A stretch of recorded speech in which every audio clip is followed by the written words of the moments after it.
Hello students, I am Darshan Deodhe from KTM College, Merci. In this video, today we will deal with a poem La Belle Dame sans Merci by John Keats. See, La Belle Dame sans Merci is a ballad. See, John Keats, a great English poet, wrote La Belle Dame sans Merci in 1819. It's a ballad published in 1819. The title was derived from the poem La Belle Dame sans Merci, written by Alan Carter, the French poet. The poem speaks about the story of a knight and a beautiful woman. It then illustrates how love plays a significant role in man's life. Its popularity, however, lies in the theme of sadness, death, and power of seduction.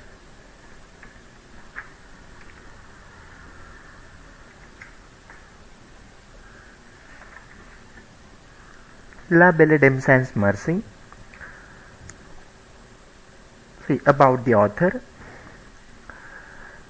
See, John Keats was born on 31st October 1795 in England, and he died on 23rd February 1821. He got very short life. It means he died at the age of 25. John Keats was an English romantic poet.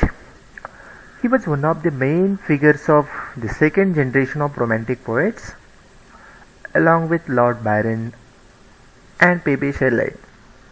Despite his works having been in publication for only 4 years before his death from tuberculosis at the age of 25, although his poems were not generally well received by critics during his lifetime, his reputation grew after his death, and by the end of the 19th century, he had become one of the most beloved poets of all English poets.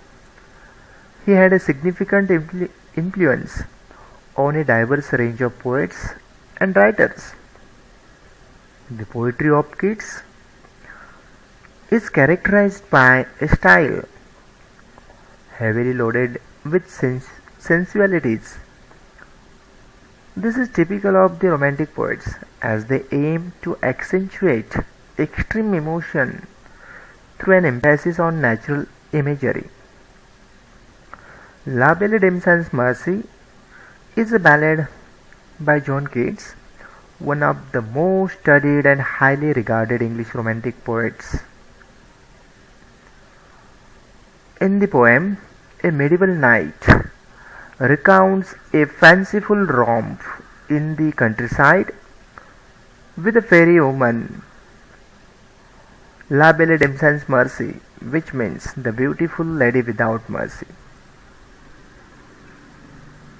See, John Keats is a romantic poet.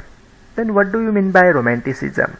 Okay, romanticism is a period of English literature. See, it is also known as Romantic era. See, it was an artistic, literary, musical, and intellectual movement that originated in Europe towards the end of the 18th century, and in most areas was at its peak in the approximate period from 1800 to 1850. Romanticism was characterized by its emphasis on emotion and individualism, as well as glorification of all the past and nature, preferring the medieval rather than the classical. It was partly a reaction to the Industrial Revolution, the aristocratic society and political norms of the age of enlightenment, and the scientific rationalization of nature, all components of modernity.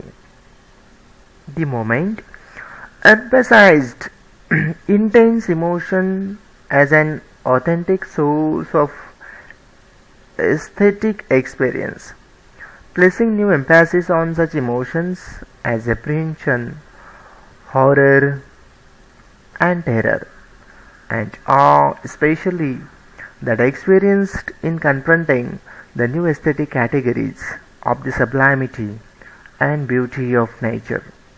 It elevated folk art and ancient custom to something noble, but also spontaneity as a desirable characteristic, as in the musical impromptu. In contrast to the rationalism and classicism of the Enlightenment, Romanticism revived medievalism. Romanticism revived medievalism. Medievalism was a period ranging from 5th century to 15th century.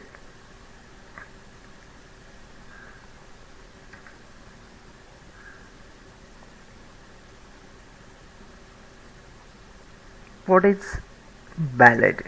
Now, this poem La Belle Dame sans Merci is a ballad.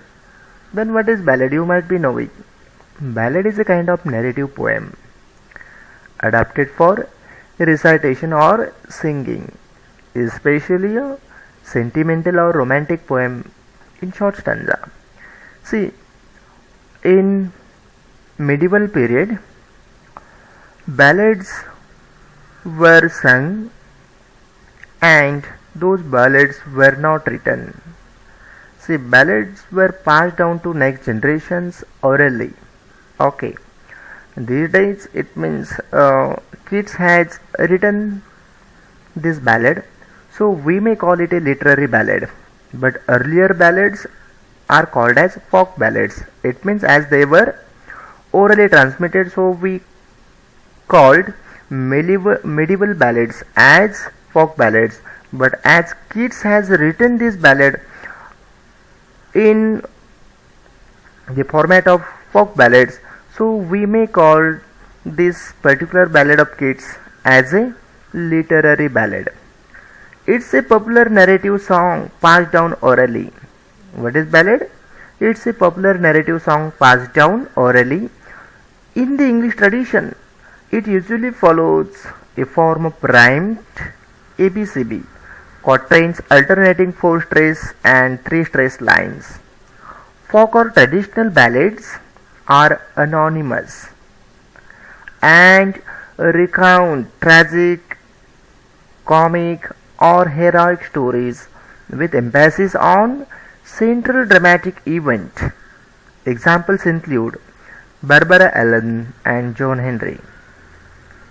Beginning in the Renaissance, poets have adapted the conventions of the folk ballad for their own original compositions. It means it was a craze among Renaissance writers or poets to imitate medieval ballads.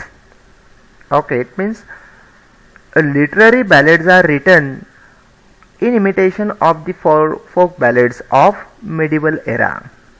Examples of this literary ballad form include John Keats' La Belle Dame sans Merci, Thomas Hardy's During Wind and Rain, and Edgar Allan Poe's Annabel Lee. Now, what this particular poem is about? Okay, this poem was written in 1819. What this poem is about? See, the speaker of the poem comes across a knight at arms, alone and apparently dying, in a field somewhere. He asks him what's going on, and the knight's answer takes up the rest of the poem. We find this poem in a kind of dialogue form Okay, it means here first speaker makes a question to another person, that is to say to the knight. It means what's wrong with you, what has happened to you, likewise.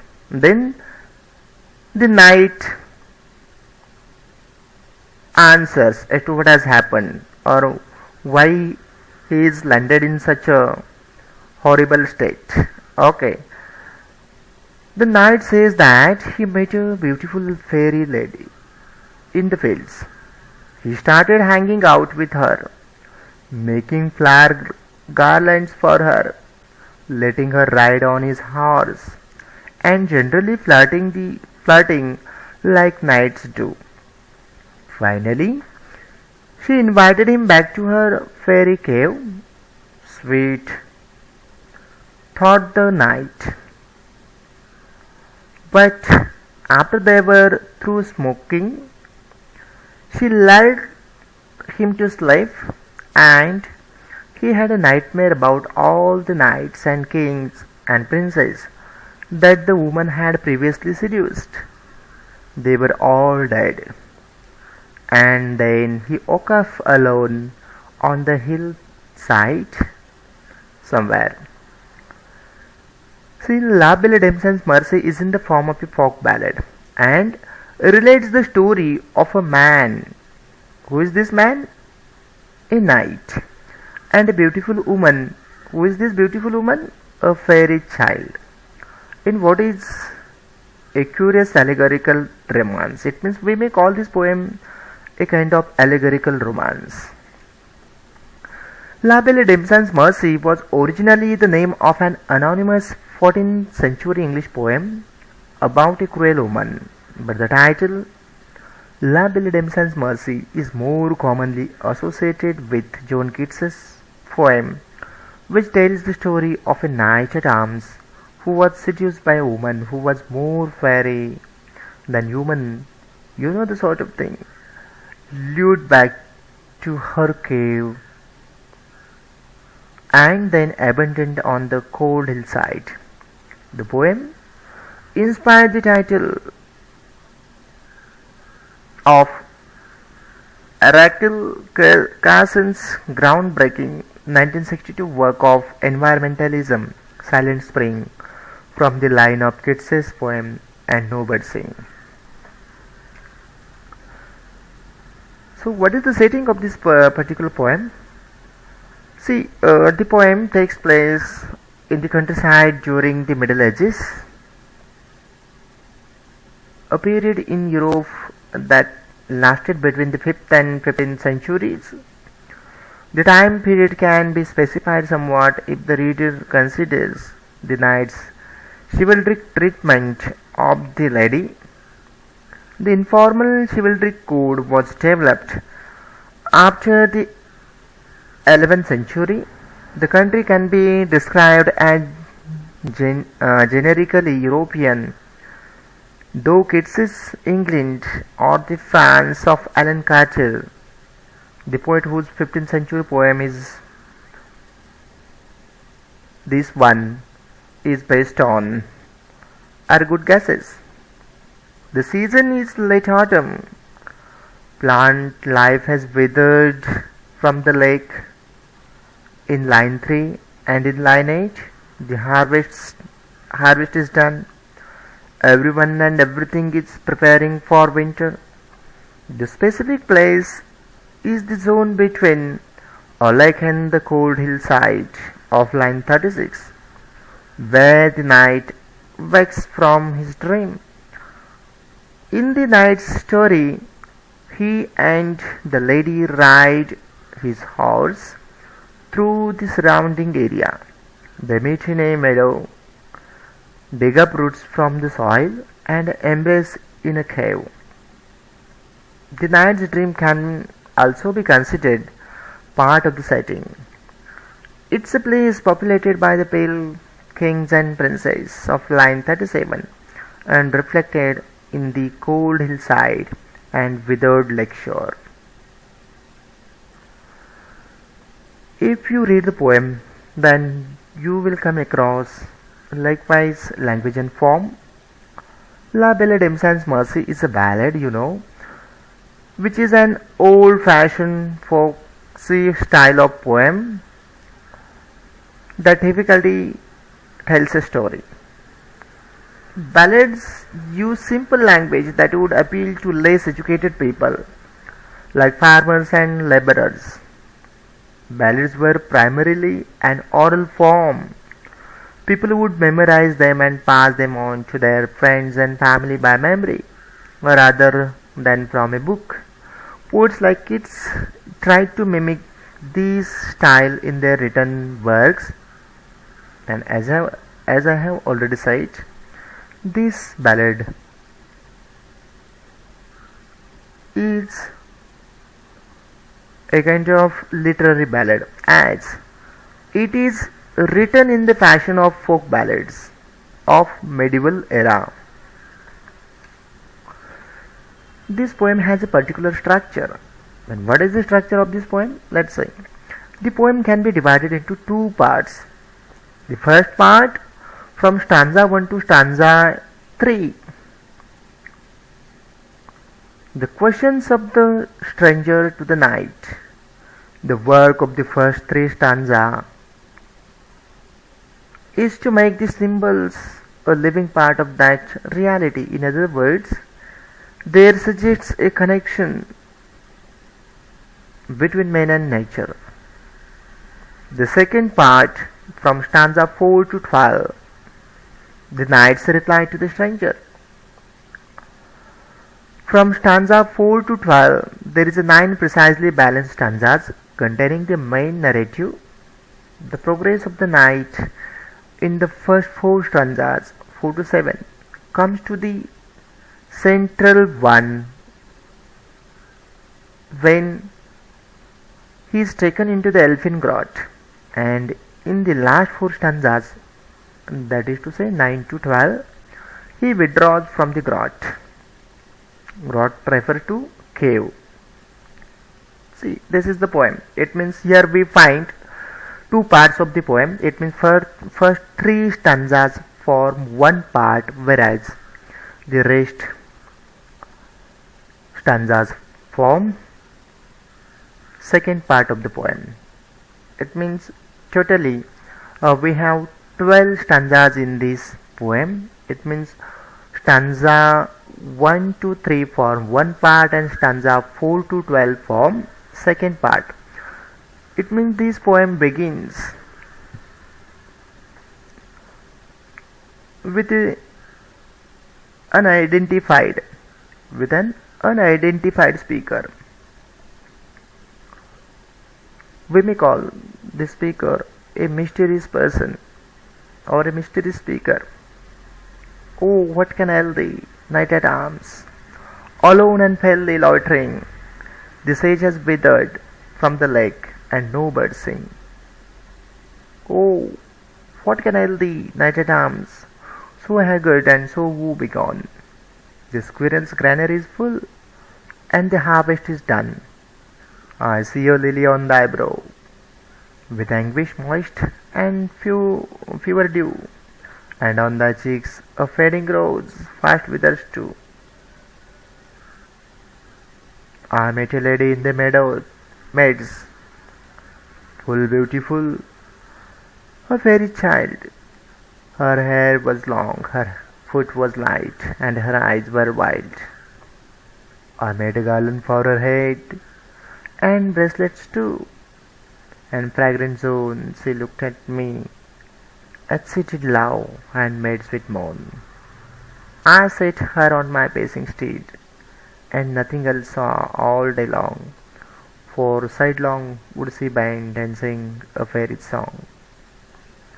She found me roots of relish sweet, and honey wild, and manna dew, and sure in language strange she said, I love thee true. She took me to her elfin grot, and there she wept and sighed full sore, and there I shut her wild eyes with kisses for, and there she lulled me asleep, and there I dreamt, ah woe betide, the latest dream I ever dreamt, on the cold hillside.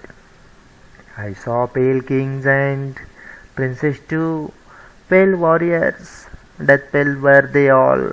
They cried, La Belle Dame sans mercy, thee hath in thrall. I saw their stout lips in the gloam, with horrid warning kept wide, and I woke and found me here on the cold hillside. And this is why I sojourn here, alone and palely loitering, though the sage is withered from the lake, and no birds sing. Now, students, see the two parts of the poem. The first part comprises of 3 stanzas, and the later part, that is to say the second part, comprises of 4 to 12 stanzas. Okay, if we look at the title, see, La Belle Dame sans Merci. This is a French title, and which means in English, a beautiful woman without mercy. It means the title itself gives us a hint that the woman was merciless. It means the title itself creates a negative picture of a woman who is very beautiful. See, here are some images which shows, these images show a beautiful woman who has seduced a knight. It means, firstly, what did she do? She attracted the knight towards her, and later on she pretended that she loved the knight very much. On attracting the knight towards her, and after making love to him, she took the knight to her elfin grot and fed something to him, and thereafter she deserted him. It means somewhat story is there. We will see it shortly in detail. Knight flirting with a beautiful lady without mercy. It means, see, the knight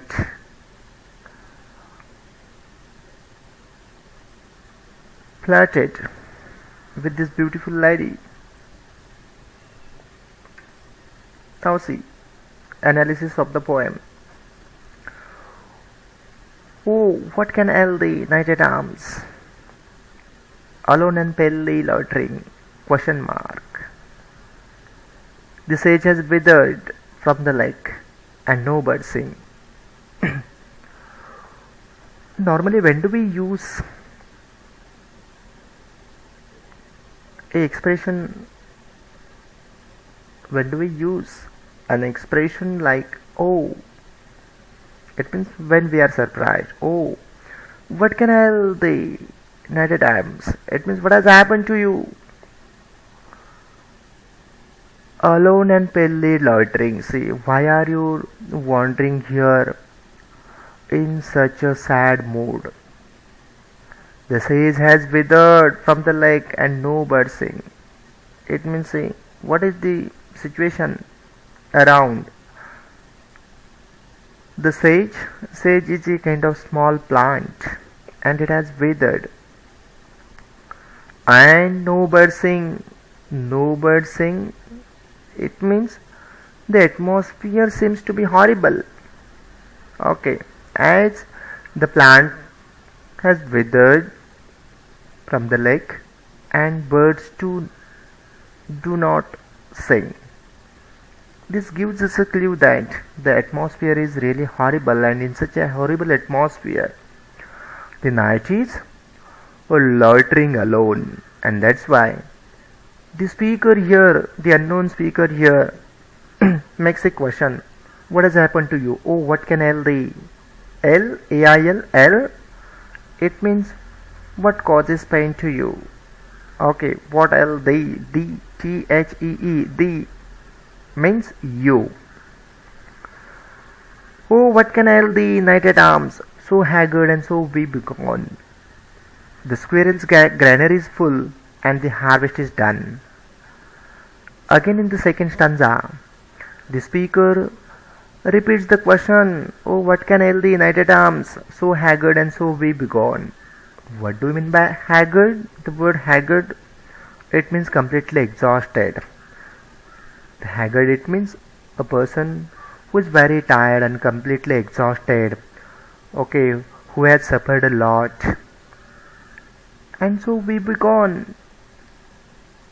The squirrel's granary is full and the harvest is done. It means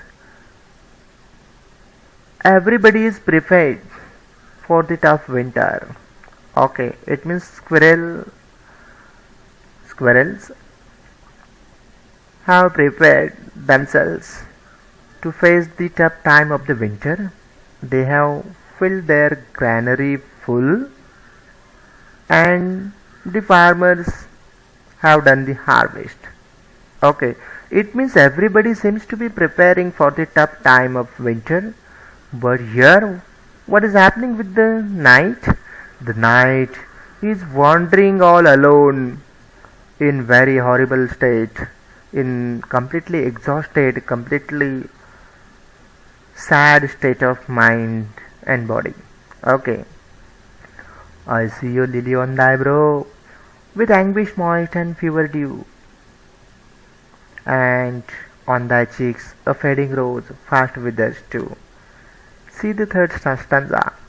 I see your lily on thy brow. Lily is a small white flower.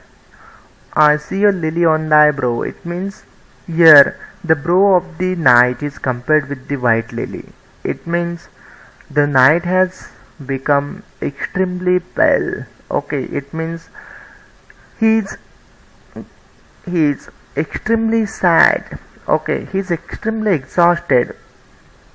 I see a lily on thy brow. It means your brow represent, or your brow shows how much exhausted, how much anguish you have been gone through. With anguish moist and fever dew, and on thy cheeks a fading rose fast wither too. Okay, it means cheeks. See, and on thy cheeks a fading rose fast withers too. It means cheeks too have lost its shade. Okay. See, lily means paleness, and fading rose implies the night's pang. Moist and dew both show the anguish which the night suffers. All the nouns can make us imagine the night's haggard look. See here, the first two stanzas have identical pattern. The first half of each addresses a question to the knight at arms about his spiritual condition, and the second half comments on the natural setting. Okay. See, the knight is in an infertile spot where the reed has become lifeless. However, the squirrel's winter storage is full and the harvest has been completed. Here contrasts two views of life. Next. Now, here we find a change of speaker. It means the first speaker has made some questions. It means, why are you in such a sorrowful state? Why are you so sad? Okay. The first speaker made a question to knight. Whom did he made a question to? To the knight. Now here, from the fourth stanza onward, here is a change of speaker. Who is the speaker over here? As this poem is in dialogue form, it means for dialogue we know we require two speakers, or we require two individuals for a conversation, for a dialogue. Now here, who is speaking from the fourth stanza onward? Knight. See, knight answers the question. What was the question? What has happened to you? Okay. Oh, what can ail thee? It means what's the problem with you? Okay. What has caused so much trouble to you? Okay. Then the knight now answers, I met a lady in the meadows. Where did he meet a lady? In the meadows. It means he says, I met a lady in the meads. Meads refers to what? Meadows.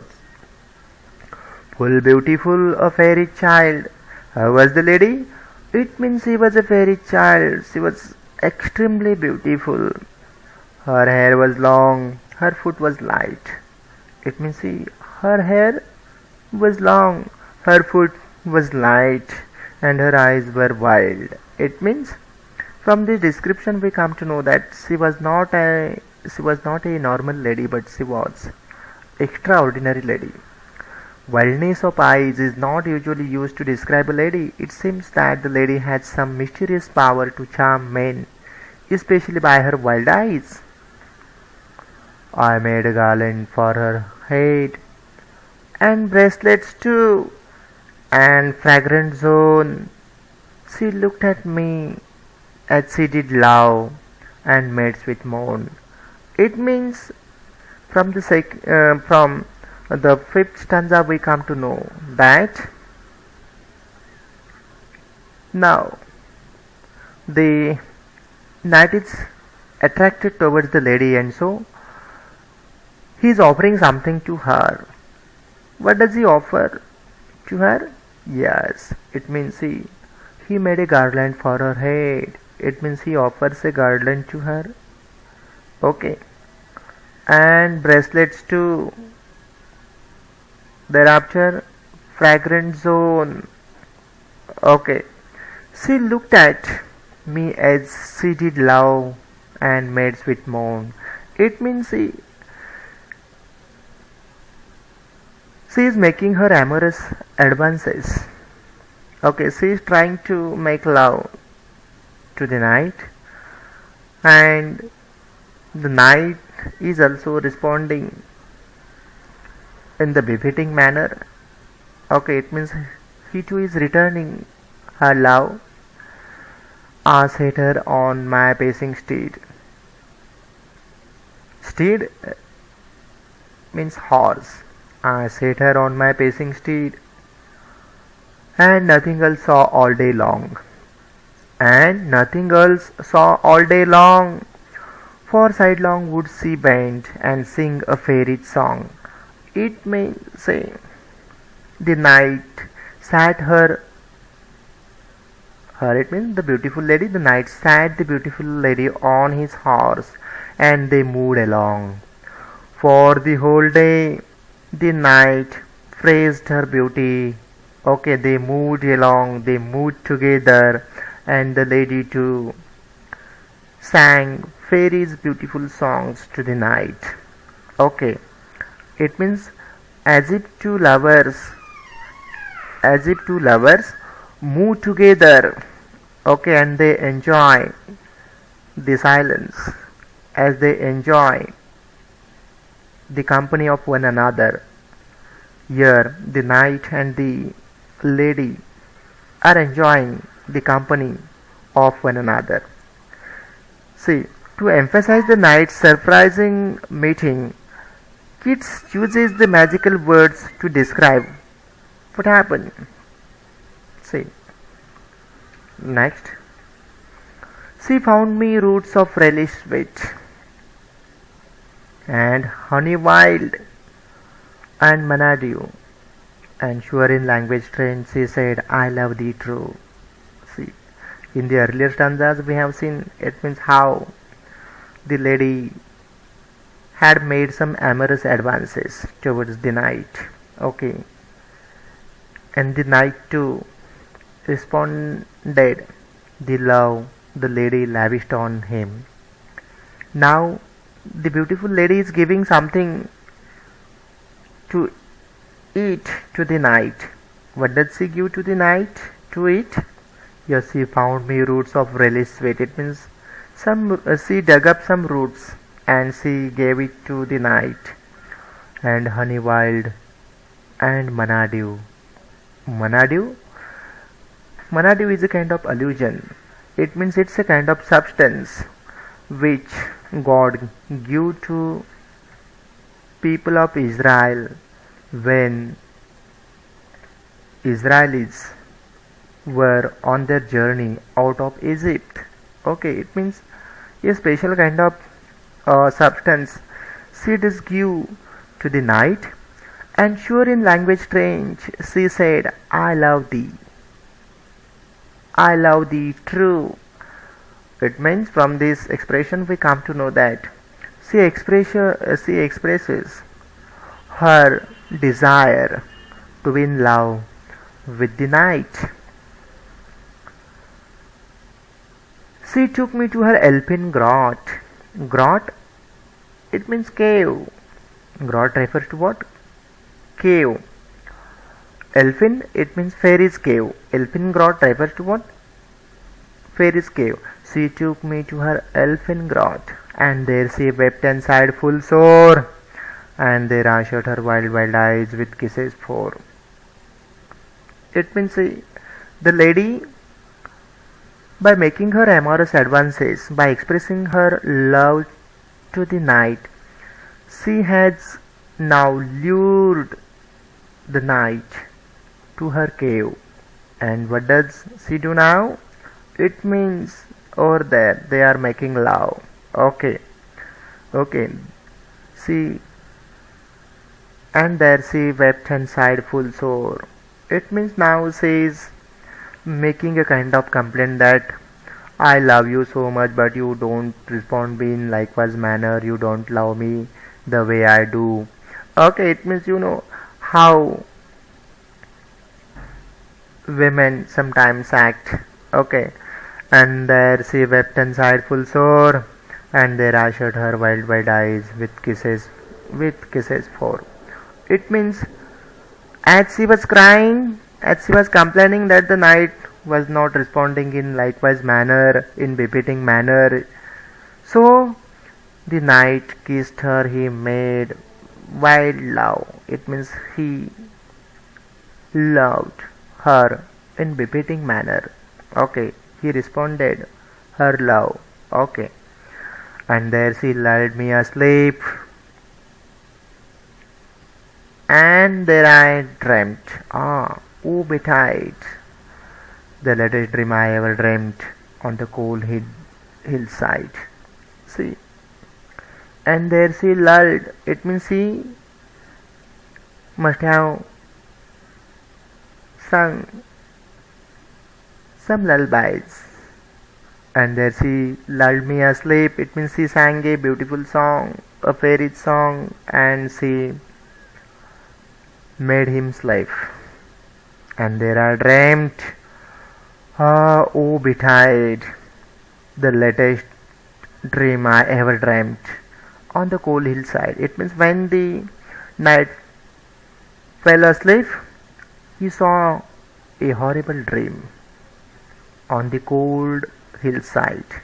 See, when she said tears, we show sorrowful or joyful looks, but we do not usually have wildness in our eyes.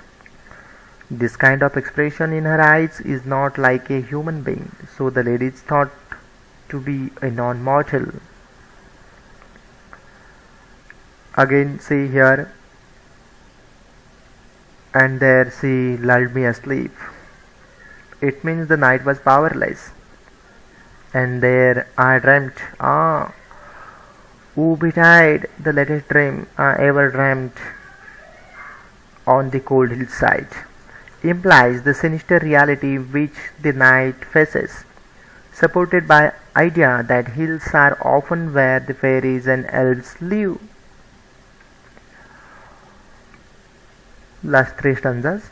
I saw pale kings and princes too, pale warriors, death pale were they all.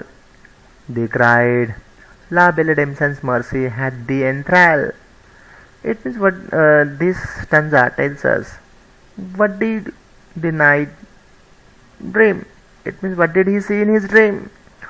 He saw pale kings and princes, pale warriors too.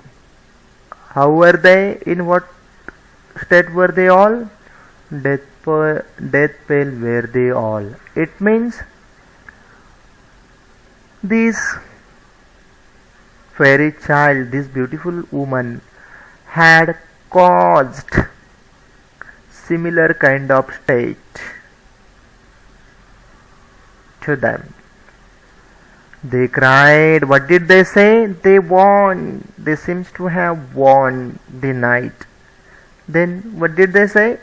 La Belle Dame sans Merci had the enthrall. It means this beautiful lady without mercy has captivated you, has enslaved you, and it means this implies that they are shouting, they are giving a kind of warning to the night that this lady has seduced us. This lady has caused so sorrowful condition of we us all, and you may be her next victim, so beware. I saw their starved lips in the gloom. Gloom, it means in the gloom. Gloom refers to the darkness. I saw their starved lips in the gloom, with horrid warning gaped wide, and I woke and found me here on the cold hillside.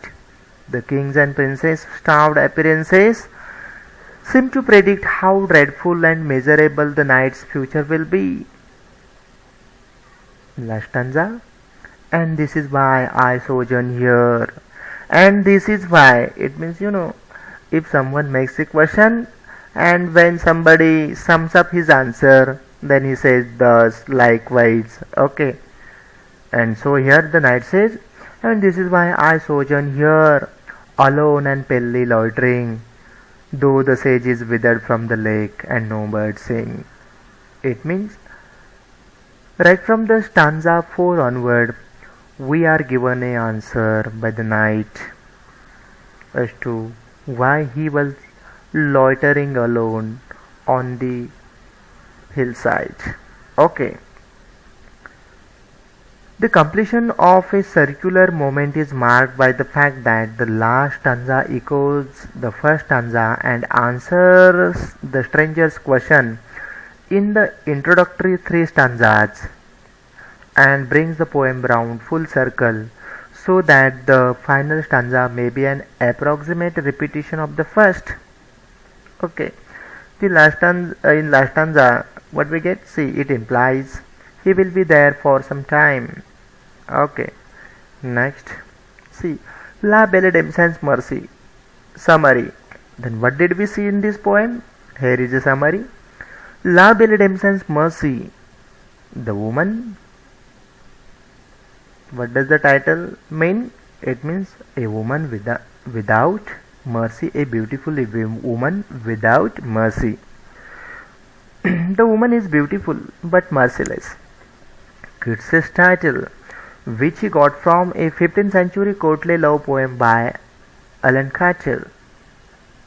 La Belle Dame sans Merci provides a clue to the poem's plot. Then what is the plot? See, the poem begins with the speaker asking a knight, what's wrong? This knight at arms is on his own, looking pale as he wanders on a hillside. This knight at arms has a lily white forehead. That is to say, he is pale, he is completely exhausted, and a rose colored cheek. It means there is no any shade of happiness. His cheeks are no longer pink or colorful, but symbolically this rose is withering. Love has gone rotten. It means, see, something abnormal is there, something horrible is there. It's at this point that the voice in the poem shifts from first speaker, the one questioning the knight about what's up with him, to the knight at arms himself. The knight then tells us his story. Then what is the story? He met a beautiful lady in the meadows who the knight believes was the child of a fairy. There was something fey or supernatural and otherworldly about this woman. She had wild eyes, which imply an unpredictability in her nature. The knight tells his interlocutor. Interlocutor means the person with whom he is talking to. Okay. Or the person with whom he is having a dialogue. How he was inspired to shower this fairy child with gifts. What gifts he has given to the fairy child? A garland or a wreath for her head, bracelets for her wrist, and sweet smelling girdle for her waist.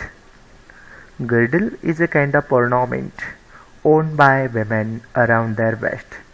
The woman looks as though she loves these gifts and moans sweetly. The knight puts the lady upon his horse and rides all day without taking his eyes off her. Not a pursuit we would recommend when riding a horse. As the lady delicately rides his horse side saddle, as befits a lady, she sings a fairy song. As if to complement the three gifts, garlands, bracelets, zone or girdle, the knight gave her. The Belle Dame sans Merci gives the knight three sweet gifts: sweet relish, wild honey, and manadu. Manadu, it means a kind of substance that God once gave to people of Israel when they were on their journey out of Egypt. See, it implies something almost divine. Manadu, manna was the foodstuff that fell from heaven in the Old Testament. So manadu is a kind of allusion. In a strange language, the lady tells the knight she loves him. She takes him to her elfin grotto, that is to say, cave, where she proceeds to weep and sigh. The knight silences her with 4 kisses. The lady in turn silences the knight by lulling him to sleep, presumably with another fairy song, and the knight dreams of men, pale kings and princes, crying that La Belle Dame sans Merci hath him enthralled or enslaved. In the evening twilight, the knight sees the starved lips of these men who have presumably also been enthralled or bewitched by such a Belle Dame sans Merci, as they try to warn him, and then the knight awakens and finds himself alone on the hillside where the poem's original speaker encountered him, and that's how he ended up here, alone and palely loitering. Let's see what literary devices Keats has used in this poem. Literary devices are the tools used by writers to convey their emotions, ideas, and themes to make texts more appealing to the reader. John Keats here has used plenty of literary devices in this poem to express the miserable condition of a knight. The analysis of the literary devices used in this poem has been given here. Assonance. So what is assonance? Assonance is the repetition of vowel sounds in the same line, such as the sounds of O. See, so haggard and so woebegone, and the sound of E in and there I shut her wild eyes. It means the repetition of sound E over here. It means the sound E here again, E wild. Next, sorry. Consonance is the repetition of a consonant sound in the same line, such as the sound of no in honey and see consonant sound of n in and honey boiled and manadu, and the sound of l in alone and pelly loitering. Alone and pelly loitering. Next, alliteration. Alliteration is the repetition of consonant sounds in the same line in quick succession, such as the sound of w in with horrid warning gaped wide. Next, imagery. Imagery, it means a word picture. So, see the line. She took me to her elfin grot. Elfin grot, the word itself, creates a picture of cave in our mind. Whose cave? Fairy's cave. She took me to her elfin grot. It means a knight is taken to the fairy's cave. I saw pale kings and princess too, and there she wept and sighed full sore. It means a beautiful lady crying. And I saw pale kings and princess too. It means how some kings and princess have been seduced. Their picture is presented in front of our mind. Okay, next, enjambment. Enjambment, it is defined as a thought or clause that does not come to an end at a line break. Instead, it moves over the next line. That is to say, a technique in poetry whereby a sentence is carried over to the next line without pause. For example, the latest dream I ever dreamt on the cold hillside. Symbolism. Symbol is something where one thing stands for another. Symbolism means to use symbol to signify or represent ideas and qualities, giving them symbolic meanings different from literal meanings. The phrases such as no birds sing, lily on thy brow, and fading rose symbolize the arrival of death. Yes, metaphor. Metaphor is a kind of implied simile. It is a figure of speech in which an implied comparison is made between the objects that are different in nature. For example, here I see a lily on thy brow. Here the paleness is compared to a white lily. Next, analysis of poetic devices. It means what poetic devices are used. See, poetic and literary devices are the same, but a few are used only in poetry. Here is the analysis of some of the poetic devices used in this poem. Stanza is, what is stanza? Stanza is a poetic form of some lines. So here we have quatrains. It means a stanza of 4 lines. There are 12 stanzas in this poem, each having 4 lines. Quatrain is a 4-line stanza. A quatrain is a 4-line stanza borrowed from Persian poetry. Here each stanza is quatrain. Rhyme scheme. What is the rhyme scheme of this particular ballad? The poem follows the ABCB rhyme scheme, and this pattern continues until the end. End rhyme. What is end rhyme? End rhyme is used to make the stanza melodious. For example, soar for, child wild, zone moon, and betide side. Next, repetition. The following lines have been repeated in the first and last stanza of the poem, which has created a musical quality in the poem. For example, alone and felly loitering, the sage has withered from the lake, and no birds sing. Refrain. The lines that are repeated at same distance in the poems are called refrain. The following verses have been repeated with the same words as given below. Alone and pelly loitering, the sage has withered from the lake, and no birds sing. Major themes though? What themes do we come across in this poem?